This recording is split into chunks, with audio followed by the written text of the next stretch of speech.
Welcome to பணியும் வைப்பும். NTPC under graduate level exam நடந்துட்டு இருக்கு. இதுல 18th ஆகஸ்ட் செகண்ட் ஷிஃப்ட்ல ஜிஎஸ் எந்த மாதிரி கொஸ்டின்ஸ் கேட்டாங்கன்னு சொல்லிட்டு ஒவ்வொன்றா பார்க்கலாம். முதல் question, Indian Institute of Spice Research Kozhikode என்ன பண்ணியிருப்பாங்கன்னா புதுசான ஒரு டர்மரிக் வெரைட்டி வந்து டெவலப் பண்ணியிருப்பாங்க. அது என்ன, அது பேர் என்ன அப்படின்னு வந்து கேட்டிருக்காங்க. இது என்ன கொஸ்டின்னா கரண்ட் அஃபேர் பேஸ்டு கொஸ்டின்ஸ். இந்த கரண்ட் அஃபேர் நம்ம லேர்ன் பண்ணியிருந்தோம் அப்படின்னா ஓகே, இந்த கொஸ்டின்ஸ் வந்து கை வைக்கலாம். லேர்ன் பண்ணல ஏன்னா நிறைய current affair last 1 year 6 month இப்படி வந்து லேர்ன் பண்ணிட்டு இருக்கோம். ஏதாவது ஒரு 2-3 கரண்ட் அஃபேர் நம்ம மிஸ் பண்ணிருக்கலாம். அந்த மாதிரி இதுல ஒரு கொஸ்டின் வந்திருக்கு, நம்ம படிக்காத கொஸ்டின் வந்துச்சுன்னா தாராளம் என்ன பண்ணுங்கன்னா ஸ்கிப் பண்ணிட்டு போங்க. ஏன்னா ஜிஎஸ் பொறுத்தளவுக்கு ஃபண்டமெண்டல்ல வந்து நீங்க எவ்வளவு ஸ்ட்ராங் பண்றீங்களோ அந்த அளவு ஸ்கோர் பண்ண முடியும். கரண்ட் அஃபேர் தெரிஞ்சதுன்னா ஆன்சர் பண்ணுவோம், தெரியலே ஸ்கிப் பண்ணிட்டு வரும். இந்த மைண்ட் செட்லயே ஆன்சர் பண்ணுங்க. அதனாலதான் சொல்றேன். இங்க பாருங்க, இது ஏப்ரல் 2025ல நியூஸ்ல இருந்தது. என்னன்னா அதோட பேரு ஐஏஎஸ்எஸ் சூர்யா அப்படின்னு வந்து சொல்றாங்க. இதுதான் வந்து நியூ டர்மரிக் வந்து டெவலப் பண்ணியிருக்காங்களாம். சரி, அடுத்து போமா. அடுத்து பார்த்தோன்னா டிராவிடன் ஸ்டைலோட கேரக்டர் வந்து கேட்டிருக்காங்க. இது வந்து ஃபண்டமெண்டலான கொஸ்டின். இதை வந்து நம்ம மிஸ்டேக் பண்ணக்கூடாது. ஏன் சொல்றேன்னா இது நம்ம ஹிஸ்டரியில வந்து லேர்ன் பண்ணுவோம். எந்த மாதிரி லேர்ன் பண்ணிருப்பேன்னா கம்ப்ளீட் ஹிஸ்டரி ஃபண்டமெண்டல் டாபிக்கோட மைண்ட் மேப் கோர்ஸ் எடுத்திருந்தேன். அதுல மெடிவல் ஹிஸ்டரியில இயர்லி மெடிவல் டைனஸ்டி லேர்ன் பண்ணோம். அதுல ஒரு ரொம்ப இம்பார்ட்டன்ட் டைனஸ்டி சோலாஸ் பார்ப்போம். சோலாஸ் அப்படின்னு சொன்னாவே அவங்களோட டெம்பிள் ஸ்ட்ரக்சர் ரொம்பவே வந்து ஸ்ட்ராங்கா இருக்கும். அந்த ஸ்டைல், அவங்க கெட்ட ஸ்டைலுக்கு பேர் என்ன சொல்லுவாங்கன்னா திராவிடா அப்படின்னு சொல்லுவாங்க. நம்ம சவுத் இந்தியால இருக்கிற டெம்பிள் எல்லாமே என்ன சொல்லுவாங்கன்னா திராவிட ஸ்டைல் ஆஃப் ஆர்கிடெக்சர் அப்படின்னு சொல்லுவாங்க. அப்படி நார்த் இந்தியா சைடு பார்த்தா நகரான்னு சொல்லுவாங்க. இது ரெண்டையும் மிக்ஸ் பண்ணி இருக்கிற ஸ்டைலு தான் வந்து பெசரா அப்படின்னு சொல்லுவாங்க. இது எதுக்காக சொல்றேன்னா நம்ம சவுத் இந்தியால கெட்டப்பட்ட கோவில்களோட ஸ்டைல் பார்த்தோம்னா எப்போதும் வந்து ஒரு கோபுரம் வந்து இருக்கும். இது வந்து நம்மளுக்கான ஒரு யூனிக் ஸ்டைல். அதே மாதிரி நகரா, அதாவது நார்த் இந்தியால இருக்கிற வந்து அங்க கெட்ட கோயிலுக்கான ஒரு சில ஸ்டைலா இருக்கும்.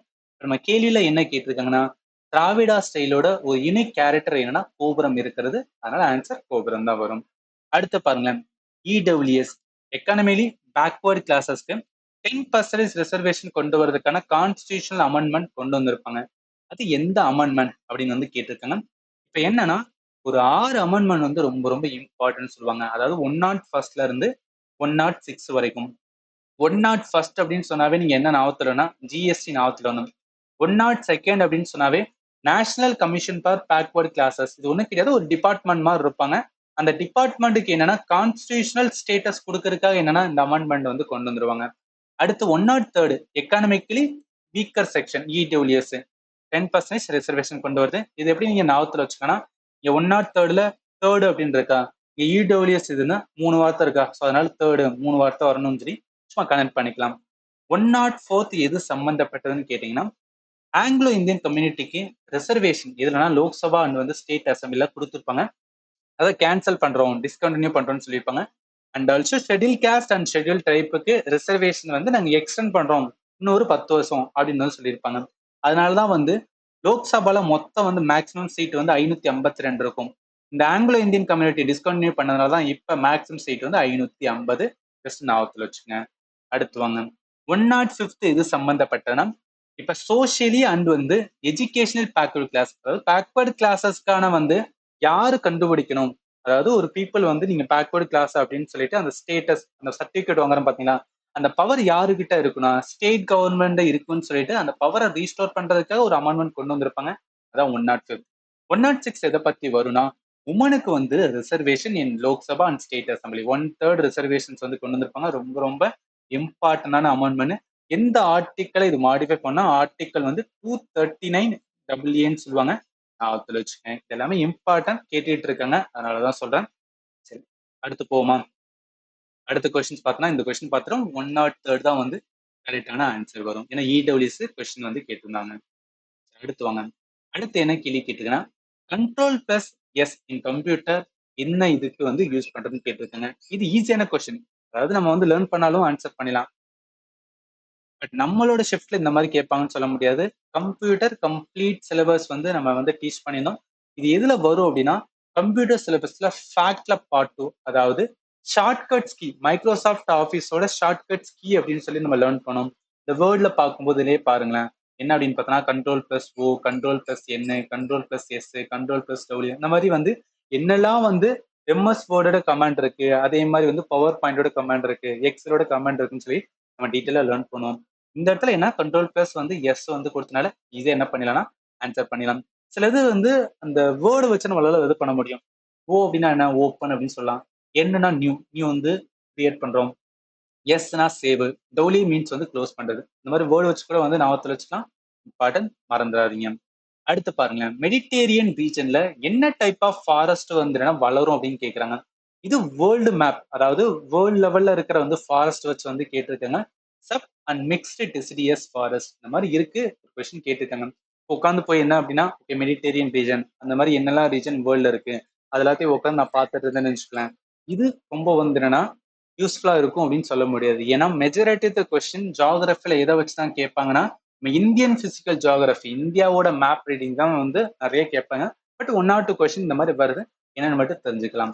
அடுத்து யுனைடெட் நேஷன் ஓஷன் கான்ஃபரன்ஸ் வந்து 2025 நடந்திருக்கும். அது எங்க நடந்துச்சு அப்படின்னு வந்து கேட்டிருக்காங்க. இது பக்காவான வந்து ஒரு கரண்ட் அஃபேர். ஏன் சொல்லணும், இந்த வேர்ல்டு ஆர்கனைசேஷன் சொல்லிட்டு ரொம்ப இம்பார்ட்டன்ட் ஆர்கனைசேஷன் ஏதாவது சமிட் இருந்துச்சுன்னா அதை வந்து என்ன பண்ணுவோம்னா எக்ஸாம்ல வந்து கேட்பாங்க. இது எங்கன்னா ஒரே நிமிஷம் இங்க பாருங்க. அதாவது யூஎனோட வந்துன்னா ஓஷன் கான்ஃபரன்ஸ் வந்துன்னா பிரான்ஸ்ல வந்து நடந்திருக்கும். ஞாபகத்துல வச்சுக்க, 3rd எடிஷன் ஆஃப் யூஎனோட ஓஷன் கான்ஃபரன்ஸ் வந்து பிரான்ஸ்ல வந்து நடந்திருக்கு. அதனால இந்த கொஸ்டின்ஸ் வந்து வந்திருக்கு. அடுத்து போமா, வேர்ல்டு பிரஸ் ஃப்ரீடம் இண்டெக்ஸ் 2025 இந்தியாவோட ரேங்கிங். இது என்ன ரிப்போர்ட் ரிலேட்டடாகவும் கேட்குறாங்க. ஸோ ரிப்போர்ட் ரிலேட்டடாக கேட்குறாங்க. என்னெல்லாம் வந்து 2025 இம்பார்ட்டன்ட் ரிப்போர்ட் இருந்துச்சோ அதுல இந்தியாவை ஏதாவது வந்து கிரிட்டிசைஸ் பண்ற மாதிரி ஏதாவது வந்து இருந்துச்சுன்னா அது ரிலேட்டட் நம்ம பார்த்துக்கணும். இதுவும் என்னன்னா கரண்ட் அஃபேர் பேஸ் வந்து கொஸ்டின் தான். ஒரே நிமிஷம் இங்க இருக்கு பாருங்க. இந்தியாவோட ரேங்க் வந்து 151 வந்து அவுட் ஆஃப் 180. அதுல இருந்து என்ன சொல்லலாம்னா இந்தியாவில பிரஸுக்கான ஃப்ரீடம் வந்து அவ்வளவா இல்லை அப்படின்னு வந்து நம்ம புரிஞ்சுக்கலாம். சரி, அடுத்து போமா. அடுத்த கேள்வி, 2011 சென்சஸ் படி டென்சிட்டி ஆஃப் இந்தியா, மக்கள் தொகையோட அடர்த்தி வந்து கேட்குறாங்க. மக்கள் தொகை அடர்த்தி எப்படி பார்ப்பாங்கன்னா நம்ம மொத்த வந்து இந்தியாவோட மொத்த டோட்டல் ஏரியாவை எடுப்பாங்க. மேலே என்னன்னா பாப்புலேஷன், இந்தியாவோட டோட்டல் பாப்புலேஷன். இதை அடிக்கும் போது ஒரு நம்பர் வரும். அந்த நம்பர் வச்சு என்ன சொல்லுவாங்கன்னா ஓகே இவ்வளவு மக்கள் தொகை அடர்த்தி வந்து இந்தியால இருக்கு அப்படின்னு வந்து சொல்லுவாங்க. இதை நம்ம எங்க லேர்ன் பண்ணுனா 2011 சென்சஸ். இதுலனா ஸ்ட்ராட்டஜிக்கே டாபிக், நான் கம்ப்ளீட் ஸ்ட்ராட்டஜிக்கே டாபிக் எடுத்திருந்தேன். அதுல சென்சஸ்ல வந்து நம்ம லேர்ன் பண்ணிருக்கோம். இங்க பாருங்களேன், பாப்புலேஷனோட டென்சிட்டி அஸ் பர் 2011 382, அதாவது ஒரு கிலோமீட்டருக்கு ஒரு பெர் ஸ்கொயர் கிலோமீட்டருக்கு என்ன 382 பேர் இருக்காங்க அப்படின்னு வந்து மீன் ஆகும். இல்ல ஒவ்வொரு ஸ்டேட்டுக்குமே என்ன ஆகும் அப்படின்னு பார்த்தோன்னா வேரி ஆகும். ரொம்ப ஹையஸ்ட் என்னன்னா பீகார்ல, அதாவது பெர் ஸ்கொயர் கிலோமீட்டருக்கு 1106 பேர் இருக்காங்க. ஆனா ஆவரேஜ் எவ்வளோன்னு பார்த்தா 382. கேட்ட கேள்வி ஆவரேஜ் வச்சு தான் கேட்டிருந்தாங்க. ஏன்னா இங்க பாருங்க 2011 சென்சஸ்ல ஜஸ்ட் நார்மலா வந்து டென்சிட்டி ஆஃப் இந்தியன் கேட்டிருக்காங்க 382%. இதெல்லாம் என்னன்னா நம்ம லேர்ன் பண்ணிருக்கணும். சும்மா இந்த மாதிரி கொஸ்டினா வந்து லேர்ன் பண்ணாம போனோம்னா ஒண்ணுமே பண்ண முடியாது. அதனாலதான் எங்க இருந்து கேட்கறாங்க, எப்படி ப்ரிப்பேர் பண்ணணும்னு இதெல்லாம் சொல்றாங்க. சரி, அடுத்து போமா. அடுத்த கேள்வி பாருங்க, highest mountain place in Indian இருக்காங்க. அதாவது ஹையஸ்ட் மவுண்டைன் பிளேஸ் கிடையாது, மவுண்டைன் பீக் அப்படின்னு வந்திருக்கும். கஞ்சன்சுங்கா எங்க இருக்குன்னா சிக்கிம்ல இருக்கும். இது நம்ம வந்து ஃபண்டமெண்டலா, அதாவது ஜியாகிரபில இந்தியன் பிசிக்கல் ஜியாகிரபி லேர்ன் பண்ணும்போது டெஃபினட்டா இதை வந்து லேர்ன் பண்ணிருப்போம். இங்க பாருங்க, கஞ்சன்சுங்கா தான் என்னன்னா நம்பர் 1ல இருக்கும். இதுக்கப்புறம் என்னன்னா நந்தா தேவி. நந்தா தேவி எங்க இருக்குன்னா உத்தரகாண்ட்ல இருக்கு. ஞாபகத்துல வச்சுக்கோங்க. நந்தா தேவி ரொம்பவே இம்பார்ட்டன்ட் பயோஸ்பியர் ரிசர்வ் அப்படின்னு கூட நம்ம சொல்லுவோம். அடுத்து போமா. அடுத்து அக்பர் நாமா அப்படின்னு ஒரு புக் இருக்கும். அதுல அட்மினிஸ்ட்ரேஷன் அண்ட் மிலிட்டரி சிஸ்டத்தை வந்து எங்க மென்ஷன் பண்ணணும்னு கேட்டிருக்காங்க. இது என்ன கொஸ்டின் அப்படின்னு கேட்டீங்கன்னா ஹிஸ்டரி. ஹிஸ்டரியில medieval history. ஏன் சொல்றேன் அப்படின்னா இங்க பாருங்க, நம்ம ஹிஸ்டரியில வந்து என்னன்னா மெடிவல் ஹிஸ்டரியில முகல் டைனஸ்டி வந்து நம்ம லேர்ன் பண்ணியிருக்கோம். அந்த முகல் டைனஸ்டில அக்பரை வந்து படிப்போம். அந்த அக்பர்ல படிக்கும்போது என்னன்னா அக்பர் நாமா அப்படின்னு ஒரு புக் இருக்கும். அதாவது கம்ப்ளீட்டா அக்பரை பத்தி வந்து லைஃப் ஒருத்தர் எழுதியிருப்பாரு. அது யாருன்னா அபுல் ஃபசல் எழுதியிருப்பாரு. அவர் யாருன்னு கேட்டீங்கன்னா அக்பரோட அவையில வந்து புலவரா இருப்பாரு. அவர் அந்த புக்கை வந்து 3 பார்ட்டா எழுதியிருப்பாரு. 3 வந்து செக்ஷன் மாதிரி சாப்டர் மாதிரி எழுதியிருப்பாரு. ஃபர்ஸ்ட் சாப்டர் எதை பத்தி பேசுனா அக்பரோட முன்னோர்களை பத்தி சொல்லியிருப்பாரு. 2வது சாப்டர் அக்பரோட ஆட்சியை பத்தி சொல்லியிருப்பாரு. 3வது சாப்டர் அக்பரோட நிர்வாகத்தை பத்தி வந்து சொல்லியிருப்பாரு. அந்த அக்பரோட நிர்வாகம்னு சொல்றோம் பாத்தீங்கன்னா அதுக்கு பேர் சொல்லுவாங்க ஐன் இ அக்பாரின்னு சொல்லுவாங்க. ஸோ ஐன் இ அக்பாரி என்பது என்ன, அக்பரோட நிர்வாகத்தை பத்தி சொல்ற சாப்டரோட நேம் அப்படின்னு அர்த்தம். அதுதான் வந்து நம்மளுக்கு கொஸ்டினாவே கேட்டிருக்காங்க. இங்க பாருங்க, அக்பர் நாமால அட்மினிஸ்ட்ரேஷன் அண்ட் மிலிட்டரி சிஸ்டத்தை எதுல பேசுவானா, ஐனி அக்பரி. அதனால ஆன்சர் இதுதான் வரும்.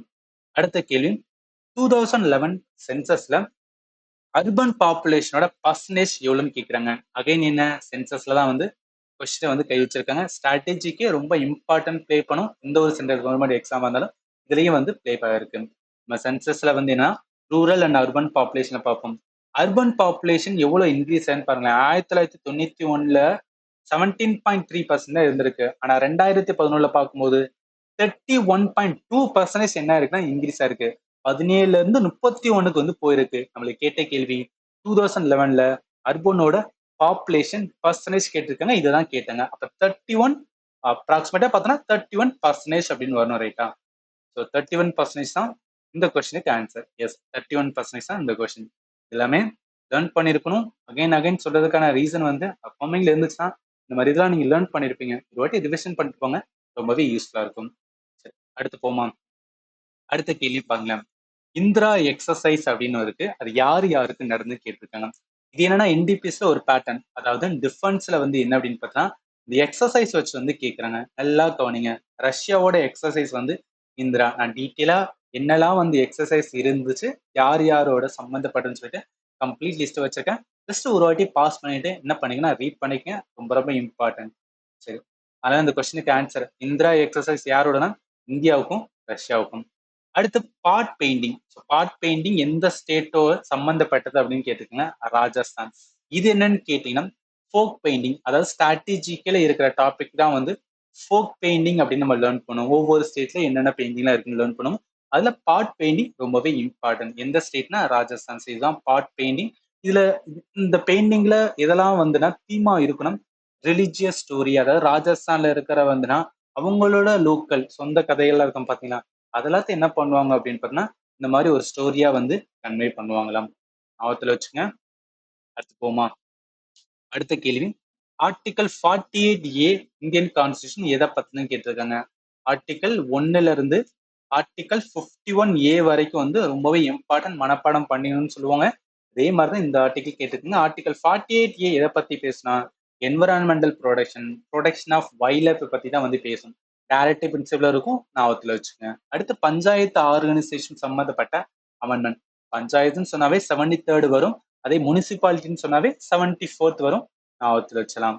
அடுத்து கம்ப்யூட்டர்ல ஏதாவது ஒரு ஃபைலை நம்ம ரீநேம் பண்ணணும்னா என்ன மெத்தட் இருக்கு அப்படின்னு கேட்டிருக்காங்க. அதாவது F2 கீயை ப்ரெஸ் பண்ணா போதும். என்ன ஃபைலை நம்ம வந்து ரீநேம் பண்ண போறோமோ அதை ரைட் கிளிக் பண்ணிட்டு F2 கீயை கொடுத்து நம்ம என்ன பண்ணிக்கலாம் அப்படின்னு பார்த்தோம்னா அங்கேயே வந்து சேஞ்ச் பண்ணிக்கலாம். இது என்னன்னா அகைன் கம்ப்யூட்டர் கொஸ்டினை எடுத்திருக்காங்க. நான் ஏன் ஒவ்வொரு வாட்டியும் இதை சொல்றேன்னா, நம்ம கம்ப்யூட்டர் சிலபஸ் டீட்டெயிலா வந்து லேர்ன் பண்ணிருக்கணும். A to Z என்னெல்லாம் சிலபஸ் இருக்கு, என்னெல்லாம் நம்ம லேர்ன் பண்ணணும், தெரிஞ்சு பண்ணாதான் வந்து என்டிபிசி எக்ஸாம்ல உங்களால நல்லா ஸ்கோர் பண்ண முடியும். இந்த 3ல இருந்து 4 கொஸ்டின்ஸ் வந்து என்னன்னா கம்ப்யூட்டர்ல இருந்து கேட்டுறாங்க. ஸோ அதனாலதான் வந்து நான் சொல்லிட்டு இருக்கேன். இப்ப அதே தான் கம்ப்யூட்டர் சிலபஸ்ல வந்து இந்த ஃபேக்ட் மைக்ரோசாஃப்ட் ஆஃபீஸோட ஷார்ட்கட் கீ லேர்ன் பண்ணுவோம். அதே ஃபங்க்ஷனல் கீ வந்து லேர்ன் பண்ணுவோம். ஃபங்க்ஷனல் கீனா ஒன்றும் கிடையாது. நம்ம லேப்டாப்ல F1ல இருந்து F12 வரைக்கும் இருக்கும். இந்த ஒவ்வொரு கீ என்ன யூஸ் அப்படின்னு வந்து லேர்ன் பண்ணுவோம். ஈவன் இந்த கேட்ட கேள்வி நம்மளே ஈஸியா ஆன்சர் பண்ணலாம். என்ன பண்ணுவோம், ஏதாவது ஒரு இதை வந்து நம்ம சேஞ்ச் பண்ண என்ன ரைட் கிளிக் பண்ணுவோம். கிளிக் பண்ணி இந்த மாதிரி வரும் ரீநேம் அப்படின்னு சொல்லி கொடுப்போம். ஆனா ரீநேம்ல என்னன்னா F2 அப்படின்னு இருக்கும். அது வந்து என்னன்னா ஒரு ஷார்ட் கீ மாதிரி வந்து டைரக்டா யூஸ் பண்ணிக்கலாம். ஸோ புரியும் நினைக்கிறேன். இவ்வளவு கொஸ்டின் தான் வந்து கிடைச்சது. இதுல இருந்து உங்களுக்கு வந்து ஒரு ஸ்ட்ராட்டஜி வந்து கிடைச்சிருக்கும். ஓகே, இதுல இருந்து கொஸ்டின் கேட்கறாங்க, கரண்ட் அஃபேர் எந்த மாதிரி இருக்கு, ஃபண்டமெண்டல் டாபிக்ல இதெல்லாம் வந்து ஃபோக்கஸ்டா வந்து கேட்கறாங்க, அது தெரிஞ்சு என்ன பண்ணிக்கலாம்னா நீங்க ரிவிஷன் பண்ண நல்லாவே வந்து யூஸ்ஃபுல்லா இருக்கும். ஸோ ஃபைனல் ஒரே ஒரு பாயிண்டா என்னன்னா, நீங்க சென்ட்ரல் கவர்மெண்ட் எக்ஸாமுக்காக நீங்க ப்ரிப்பேர் பண்றீங்க, அதுல கம்ப்ளீட் ஜிஎஸ் கோர்ஸ் வந்து நீங்க பார்த்துட்டு இருக்கீங்க. எனக்கு வந்து ஷார்ட் அண்ட் ஸ்வீட்டா ரொம்ப வந்து ஈஸியா புரிஞ்சுக்கிற மாதிரி டீச் பண்ணணும் அப்படின்னு நினைச்சீங்கன்னா நம்ம சேனலை நீங்க ஃபாலோ பண்ணலாம். கம்ப்ளீட் வந்து ஜிஎஸ் கோர்ஸ் மெம்பர்ஷிப் கண்டடா கொடுத்துட்டு இருக்கேன். இந்த கோர்ஸை நீங்க ஆக்சஸ் பண்ணா 59 வந்து பே பண்ணணும். எப்படி ஆக்சஸ் பண்ணணும், என்ன மாதிரி வந்து ஜாயின் பண்ணணும், எல்லாமே இந்த லிங்கா வீடியோட டிஸ்கிரிப்ஷன்ல கொடுக்குறேன். நீங்க செக் பண்ணி பார்த்துக்கலாம். இல்லை வேற ஏதாவது வந்து எக்ஸாம் ரிலேட்டடா டவுட் இருந்துச்சுன்னா 7871385142 இந்த நம்பருக்கு நீங்க வாட்ஸ்அப் பண்ணி உங்களோட குவரி இருந்துச்சுன்னா நீங்க கேட்டீங்கன்னா கண்டிப்பா நான் ஆன்சர் பண்ணுவேன். எதுக்கு நான் ஃபைனலா சொல்றேன்னா, இப்போ மேத்துக்குலாம் பார்த்தீங்கன்னா நிறைய சேனல்ஸ் வந்து அவைலபிளா இருக்காங்க. சென்ட்ரல் கவர்மெண்ட்டுக்கு ஜிஎஸ்க்குன்னு வந்து பர்டிகுலரா வந்து பெருசா தமிழ்ல சேனல் கிடையாது. அதனால என்ன பண்ணலாம்னா நான் கம்ப்ளீட் ஜிஎஸ் வந்து எடுத்துட்டு இருக்கேன். யூஸ்ஃபுல்லாக இருந்துச்சுன்னா ஜாயின் பண்ணுங்க. ஃபைனலி தேங்க்யூ ஃபார் வாட்சிங் and have a nice day.